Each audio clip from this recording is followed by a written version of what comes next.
At a 1991 closed-door meeting of fellow internationalists, billionaire and former CFR chairman David Rockefeller praised his media allies. But his confidence that his words would not leave the room was later broken. We are grateful to the Washington Post, the New York Times, Time Magazine, and other publications whose directors have attended our meetings and restricted their promises of discretion for almost 40 years. It would have been impossible for us to develop our plan for the world if we had been subject to the bright lights of publicity. But the world is now more sophisticated and prepared to march toward a world government. Redirecting the bright lights of publicity is not the media's only contribution toward such a plan. We have before us the opportunity to forge for ourselves and for future generations a new world order, a world where the rule of law, not the law of the jungle, governs the conduct of nations. When we are successful, and we will be, we have a real chance at this new world order, an order in which a credible United Nations can use its peacekeeping role to fulfill the promise and vision of the UN's founders.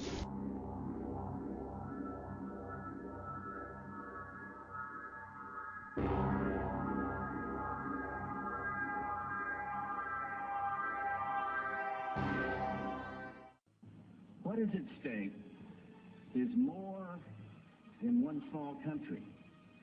It is a big idea, a new world order, where diverse nations are drawn together in common cause to achieve the universal aspirations of mankind: peace and security, freedom, and the rule of law.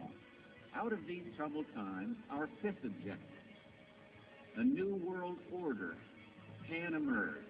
Now we can see a new world coming into view. A world in which there is a very real prospect of a new world order.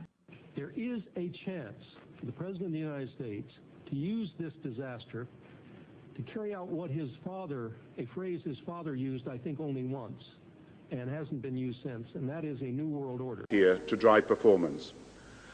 And I believe it will also be said of this age, the first decade of the 21st century, that out of what will be seen as the greatest restructuring of the global economy, perhaps one even greater than at the time of the Industrial Revolution, a new world order was created.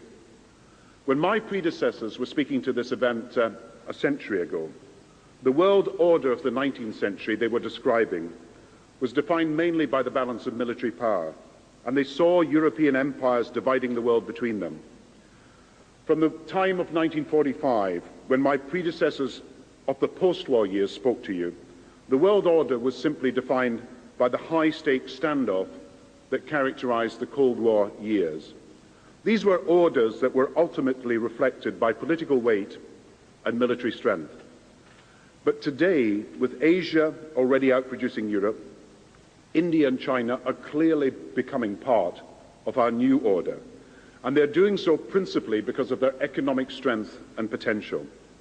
And while military and political power retain their status and always will, all these new challenges are bringing together about the biggest restructuring we have ever seen, not just of the global economy, but of the global order as a whole. And 200 years ago, a famous British Foreign Secretary said that the new world had been called into existence to redress the balance of the old. In 1990, another old world ended, dominated by the Cold War, and people talked then, in 1990, of a new world order. What they actually meant then was a new political order. And what was not foreseen then, but is obvious now from everything that we see and do, what we experience in every day of our life, is the sheer scale and speed and scope of globalization. And it's only now that we can begin to understand that the world order that globalization brings and what it's going to look like, it's driven forward now not just by the balance of military strength, the Cold War times, or ordinary political power. It's being driven forward by a seismic shift in economic power that we see around us. But what does the New World Order mean for countries like ours who are looking to succeed? I suggest that the countries that are going to succeed are those that combine flexibility, free trade, open markets, with proper stewardship of the environment and investment in education, infrastructure and innovation. And the question for us is how we meet and master all these challenges to ensure that Britain enhances its competitiveness in the process and realises what I believe is our destiny of success in this new world order. So, in conclusion, ladies and gentlemen, a new world is emerging. It is a new world order with significantly different and radically new challenges for the future. You also mentioned in here an encounter with Saddam Hussein in Iraq, in Baghdad. Was there anything in that meeting some 20 years ago that would have led you to believe that he'd be playing the role he is today? I don't think so, but in the light of what's happened, it certainly makes it all the more interesting. I did it actually at the request of Henry Kissinger, who was then Secretary of State. I was going anyway to that part of the world, and Chase had business with the leading commercial bank in Iraq, and so I was going for that.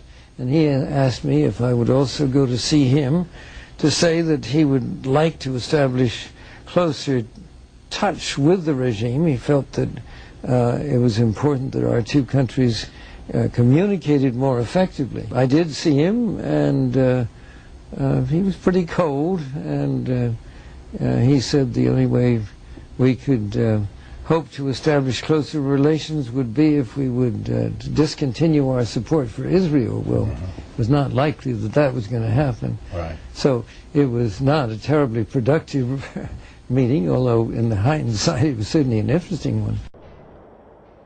A special televised meeting of the New York-based Council on Foreign Relations provides a window to the real story. The speaker, Vice President Dick Cheney, takes a question from David Rockefeller.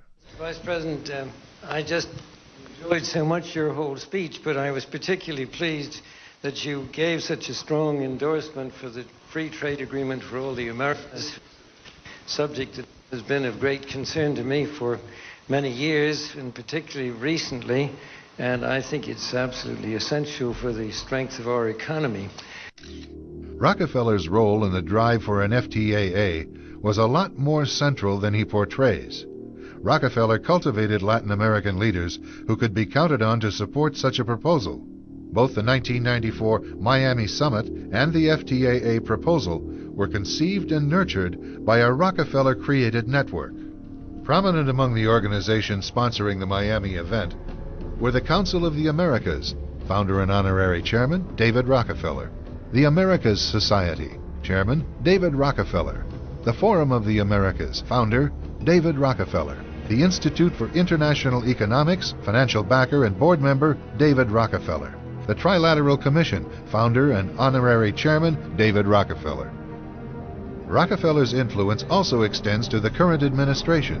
He was chairman emeritus of the CFR when Vice President Dick Cheney once served as a director, a relationship that Cheney concealed during his congressional career. It's good to be back at the Council on Foreign Relations. As Pete mentioned, I've been a member for a long time and was actually a director for some period of time. I never mentioned that when I was campaigning for re-election back home in Wyoming.